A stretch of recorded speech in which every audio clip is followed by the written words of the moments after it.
Hey guys, welcome to another video on the Inside Spurs channel. Happy Friday morning / afternoon when you see us. Hope the day is going well. I hope it's treating you well and hope you're looking after yourself. In this video though, we are following on from the live that we did a couple of hours ago, talking about the fact that Spurs had agreed a deal to sign Bournemouth striker Dominic Solanke, as well as we talked about Emerson Royale's move to AC Milan. So there's lots to talk about in this video where we talk about the actual deal that is in place to sign Dominic Solanke and what the figures look like in that. We're talking about Bournemouth's reaction to it. We're talking about a lot of things. Just want to say, if you're watching this, you're new, subscribe. You're very much welcome to join us for the journey. And do go back and watch the live. Fancy an hour of me chatting about absolute nonsense. But let's jump in and let's talk the Dominic Solanke report. So Paul O'Keefe came out with the figures, really, saying that Tottenham have agreed to pay Bournemouth £57 million for Dominic Solanke, with £30 million up front. So basically half of the money up front. Some minor add-ons on top of that figure of approximately $3 million, working to complete the deal for the striker who desperately wants to come. That who desperately wants to come, I think Paul meant to say. So yeah, we'll call it 60 million. Half of it's basically up front. Obviously, Liverpool received 20% of this sell-on, so Liverpool will probably earn somewhere around 11 to 13 million pounds. So, 10 to 13 million pounds. So look, on this side of things, it's who Ange wants, and he's desperate to come here as well. So look, it's a good sell for Bournemouth. Now the issue for them I'll come to in a minute, but it's a good sell for them, all things considered. It's a good purchase for us. Obviously, Spurs now pairing up a current striker at Spurs in Richarlison with now Dominic Solanke, which now in turn allowing Heung-Min to transition back to his natural and his best position on the left wing, which all in all means the team, actually the first 11, because I know a lot of people don't believe in the whole idea of rotation for some reason, but if you look at the first 11, the deal is good for us. The first 11 improves. Okay, so that was the first side of things. Paul O'Keefe goes on to say that Spurs first pushed Solanke up their list of the strikers that we've been in for about 2 months ago, and started to analyse their top targets intensely and work on them. Ange believes Solanke has every attribute he looks for. Further talks to conclude a deal for the striker are scheduled for today. So hopefully we might maybe get a medical over the next couple of days, and the guy should be here, signed and announced through all the media side of things that we do, holding up the shirt and those sort of things, hopefully over the weekend, maybe early next week. So all in all, Ange gets the guy that he wants. I don't have any issues with the fact that Spurs maybe wanted to take a bit more time over the number 9 striker, because at the end of the day, this was a huge signing for Spurs. This was one of their biggest priorities for the summer, was getting a number 9 to allow Son to go back to the left wing. And if through all the analysing and all the data work and all the scouting work that they've done, and Solanke, obviously Ange would have had a conversation with Solanke himself, obviously garnering the idea that Solanke was desperate to come to Spurs, then all in all, they got the guy that Ange wanted.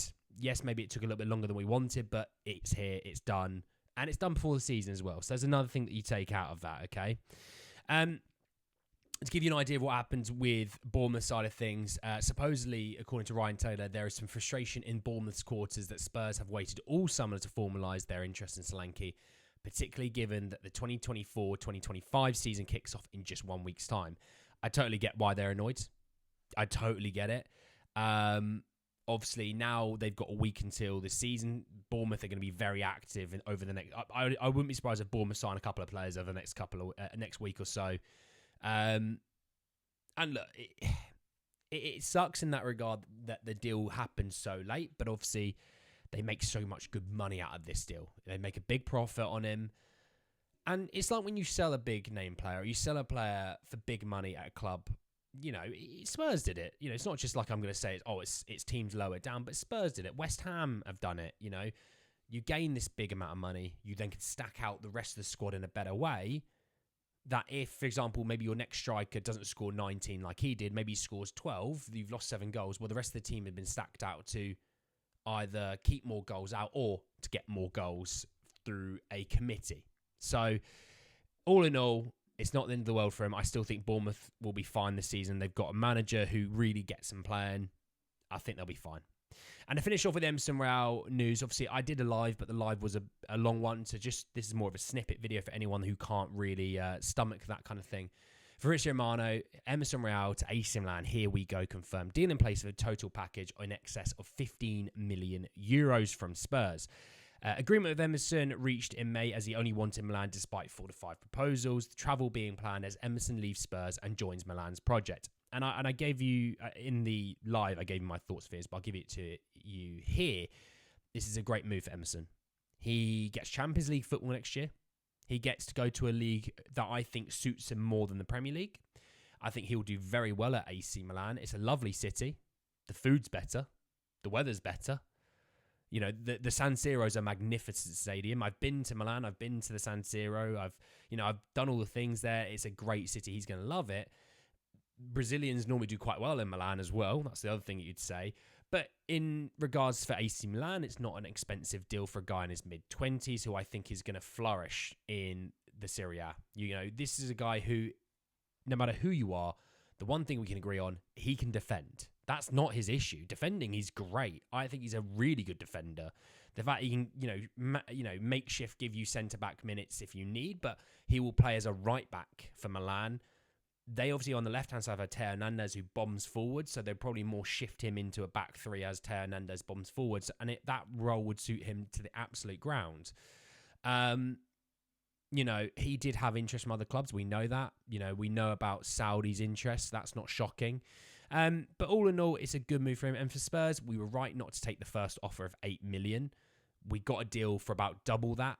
It's a good deal, I think, all in all, for everyone. Everyone comes out of that, I think, the winner, if I'm honest. So, all in all, it's been a really busy morning for Spurs with a one-in, one-out kind of situation. Obviously, we'll keep an eye on when the medicals will be for both these guys. But look, Spurs have got their new striker. They've moved off of a right-back that they needed to. The saga of Emerson is now completed and over. The saga of Solanke wasn't a very long one, even though we as a YouTube channel here and as the subscribers all know, we've been linked to Solanke for months and months and months. This isn't a brand new report that's come out of nowhere, but the fact that we have got him, it's good news. Obviously, yes, we play tomorrow. He won't feature tomorrow, but we play Leicester in 10 days' time. He will feature against Leicester, hopefully. So that's always good news. But so anyway, guys, the video. I hope you did enjoy it. Drop a like on the video if you did. Hit me in the comment section down below your thoughts and feelings about this Solanke deal. Your thoughts and feelings about what that figure is, and are you happy with it? Are you unhappy with it? Are you happy we signed him? Are you unhappy we signed him? Obviously, your thoughts and feelings about the Emerson Royale deal as well. Obviously, it's not just all about Solanke. There is Emerson in this realm as well. Obviously, subscribe to the channel if you're new and hit the bell notification for more. But no, guys, end of the video. I'll see you all very, very soon. Take care, guys.